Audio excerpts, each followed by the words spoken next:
એ વિવેક, બોલ બોલ. ઓલા આશીષે કીધું તારી પાસે થાર છે. છે ને, તારે શું કરવી? મારે બહાર કામ જવું ને તો મારે 2 દી પૂરતી જોતી છે.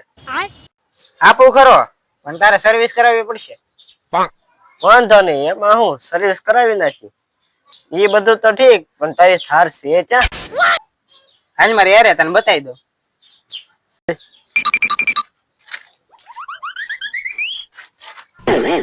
જો પડી આપડી થાર. પાછો 2 દી માં દઈ જાય. જો અમારે નાના ભાઈ રમવાનું હોય પાછું. આને થાર નો કહેવાય. अच्छा અને થાર જ કહેવાય ને. अरे झूठ बोल रहा है ये झूठ बोल रहा है THAR થાર. આ થાર તો છે. આ તો રમકડાની થાર છે.